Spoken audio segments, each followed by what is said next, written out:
কে কাকে আক্রমণ করছে এটা আমাদের কাছে বিষয়বস্তু নয়, কাজই তার প্রমাণ দেবে। সংগঠন যেভাবে চলবে, সংগঠন তার কাজের মাধ্যমে মানুষ প্রমাণ পাবে যে কে আসল কে দুর্নীতি, সেটা কাজই বলবে। সংগঠন যখন চলবে তখন তার প্রমাণ দেবে সংগঠন। কাকে আক্রমণ করেছে সেটা বড় বিষয় নয়। তো আমি ব্যক্তিগতভাবে বলবো ওনাকে বড় দাদা হিসেবে সম্মান করতাম। এখন বলবো বয়স বাড়ছে, হ্যাঁ, সুগার বাড়ছে, প্রেশার বাড়ছে, এত টেনশন না নিয়ে শান্তি করে ভালোভাবে ব্যবসাটা করুন এবং পরিবারের দিকে মন দিন, এটাই বলবো। কারণ হাতি চলে কুত্তা ভুকে, এটা তো কাজ সমাজের। আর কেউ যদি কুকুর তো মানুষের পায়ে কামড়ায়, আর আমি সেই কাজটা করতে চাই না, কারণ আমি তো মানুষ, আমি কুকুরের পায়ে কামড়াতে চাই না। অবশ্যই নার্সিং অ্যাসোসিয়েশন বলছেন তারা যে দুর্নীতিগ্রস্ত আমাদের কোনো সংগঠন নেই, যদি তদন্ত করা হয় স্বাস্থ্যসাথী থেকে শুরু করে প্রথম আমার নার্সিং থেকে শুরু হোক, জোর বলে বললেন। অবশ্যই হওয়া উচিত, অবশ্যই হওয়া উচিত। সেটা দুধ কা দুধ পানি কা পানি হয়ে যাবে। আমি বললেই তো হবে না, সেটা যখন স্বাস্থ্য দপ্তর এসে করবে কোন নার্সিং হোম বেরোচ্ছে আর কোন নার্সিং হোম দুর্নীতি করেছে আর কোন নার্সিং হোম করেনি, সেটা স্বাস্থ্য দপ্তর এসে প্রমাণ করতে পারবে। সেটা আমি যদি বলি আমার সংগঠন স্বচ্ছভাবে চলছে, সেটাও কথা নয়। আর কেউ যদি বলে থাকে হ্যাঁ একদম নয় স্বচ্ছ, আমি একদম সাদা সাদা শার্ট পরে বেড়ালি তো সাদা হওয়া যায় না। আমি ভাবছি আজকে আমি সাদা শার্টটা পরে নিলাম, দিয়ে ভাবলাম আজকে আমি একদম দুর্নীতি মুক্ত, এটা তো প্রমাণ করে না। তা সেটা স্বাস্থ্য দপ্তর এসে দেখবে, প্রমাণ করবে যে কে দুর্নীতি করেছে, কারা দুর্নীতির সঙ্গে যুক্ত। মূলত তিনি আরো আক্রমণ করেছে যে আপনারা দুর্নীতির সঙ্গে যুক্ত বলে আপনাদেরকে বহিষ্কার করেছেন, তার জন্য সংগঠন ছিল। কোনো সংগঠনই ছিল না, আবার বহিষ্কারের প্রশ্ন কি? ওটা তো সংগঠন বলে আমরা মনেই করি না, ওটা তো ট্রাস্টি, ওটা বাপতি সম্পত্তি। হ্যাঁ, যে বলছেন না তিনি নিজে স্বীকার করেছেন তো ওটা বাপতি সম্পত্তি বলে, ওটা ওনার বাবার সম্পত্তি বলেই উনি মনে করেন। আর তার জন্য যাকে মন তাকে বার করে দেন যখন তখন। ওনার মনোমতো, ওনার মনের মতো কেউ যদি ওনার সঙ্গে সাথ না দিতে পারে তখন তাকে বের করে দেওয়া হয়। এটা হচ্ছে ব্যাপার। আবার কি, ওটাতে তিনজনের ট্রাস্টি বলেই মনে করি। উনি আরো বলছেন আমরা হাইকোর্টে যাব, আমরা আরটিআই করব, আমাদের এগেইনস্টে এই ধরনের মিথ্যে করে আপনারা বলেছেন, সেই বিষয়ে করতে পারেন, সেটা তো একটা রাইটস আছে, কেউ কিছু করতেই পারে কাউরির নামে।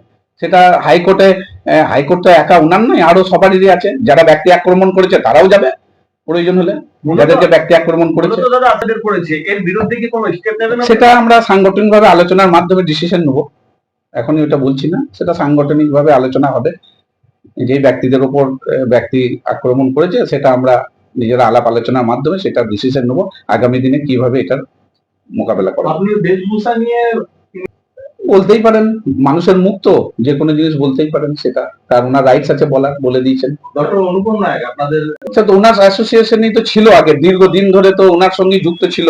আজকে উনি কিছু বুঝেছেন, ওখান থেকে বের হয়ে অল বেঙ্গল প্রাইভেট নার্সিং এ যুক্ত হয়েছেন বলে উনি খারাপ হয়ে গেছেন, এটাই প্রমাণ। আগেই বললাম যে স্বাস্থ্য দপ্তর প্রমাণ দিবে যে কারা দুর্নীতির সঙ্গে যুক্ত আর কারা দুর্নীতির সঙ্গে যুক্ত নয়। উনি বলছেন যে আমি সেটা আমি বললে তো হবে না। আমি তো বলবো যে আমার রসগোল্লা ইঁদুর পড়েনি। আমি সবসময় নিজেকে সৎ বলে প্রমাণ করতে চাই, কিন্তু দীর্ঘদিন ধরে তো মানুষ ওনার সামনে যতই নাম করুন না কেন, পিছনে ওনাকে চিটিংবাজ বলেই বলেন সবাই। যে আমি যখন প্রথম ঢুকেছিলাম 6 মাস পরেই আমাকে বলেছিল চিটিংবাজের সঙ্গে তুমি ব্যবসা করতে গেলে। ওইটা তো কথা নয়। আমি সৎ সৎ বলে প্রমাণ করতেই পারি আমাকে, কিন্তু মানুষ আমার পিছনে কি বলছে সেটা ভাবতে হবে। সেটা মানুষ বলবে পরে যে কোনটা 1 নম্বর কোনটা 2 নম্বর। All Bengal private nursing hospital owner association তো এখনো তো কেউ 2 নম্বর বলেনি। ওনার ব্যক্তিগত জায়গায় আঘাত লেগেছে কিছু, যেটা হয়ে গেছে প্যারালালি। এরকম আপনাদের বিরুদ্ধে প্যারালালি কোনো জায়গায় যখন কোনো সংগঠন হয়ে যাবে তখন তার কম্পিটিটর এসে গেলে সে তো কুৎসা রটাতেই থাকে, এটাই তো নিয়ম। এই ধরনের বক্তব্য থেকে আপনি কি বলবেন?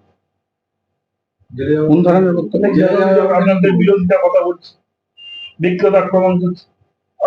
কোনো কোনো মানুষের এটা অভ্যাসে পরিণত হয়ে গেছে, কাউরির নামে কুৎসা রটানো, এটা অভ্যাস এক একটা মানুষের। আমি সৎ, আমাকে প্রমাণ করে বারবার মিডিয়ার সামনে এসে বলতে হবে না আমি সৎ আমি সৎ। আমি যদি সত্যি করি সৎ থাকি, সেটা এই মিডিয়ার দ্বারাই বলে বোঝানোর দরকার নেই। মানুষ জানে যে আমি কি করি না করি। আপনারা কি বিভিন্ন প্রশাসন আসবেন? এখনই বলছি না, এটা আমাদের সাংগঠনিকভাবে আলাপ আলোচনার মাধ্যমে দিচ্ছি। দাদা কিছুদিন আগে সোশ্যাল মিডিয়াতে ভাইরাল হয়েছিল 15,000 টাকা করে নার্সিং মালিক তৃণমূল নেতাদের হাতে তুলে দিচ্ছিল। এটা আমি শুনেছি, ব্যাপারটা আমি জানি না কতটা কি আছে, তবে হ্যাঁ এটা দেখলাম স্ক্রিনশট একটা এসছে সোশ্যাল মিডিয়াতে ঘুরছে, দেখলাম সব 15,000 টাকা করে। এটা তো করা উচিত না, এটা তো জানি না এটা কি করেছে। এই বিষয়টা নিয়ে আমি বলতে বেশি কিছু চাই না, কারণ এটা বিষয়ে আমার কোনো ধারণা নেই। তবে আমি দেখলাম স্ক্রিনশট আছে, সেটা ঘুরে বেড়াচ্ছে। উনি এই ব্যাপারে বললেন যে তৃণমূল সরকারের সময় জোরপূর্বক আমাদেরকে এগুলো করতে হতো, বাধ্য হয়ে করেছি, উনি স্বীকার করেছেন। তো আমাদের কাছে কোনো জোর জবরদস্তি কিছু হয়নি, কই আমরা তো দিইনি টাকা। তো ওনার কাছে জোর জবরদস্তি করেছিল, উনি দিয়েছেন, সেটা ওনার ব্যক্তিগত ব্যাপার। কিন্তু বাট আমাদের কাছে কেউ জোর জবরদস্তি করে এসে টাকা চাইনি বা জোর জবরদস্তি করেছে কিছু বলেও নেই, আর আমরা ওই 15,000 টাকা কাউকে দিইও নি। আগামী দিন কি স্টেপ সেটা সাংগঠনিক ভাবে আলাপ আলোচনার মাধ্যমে ডিসিশন হবে। উনি নিজেকে সৎ বলে প্রমাণ করছেন বারবার।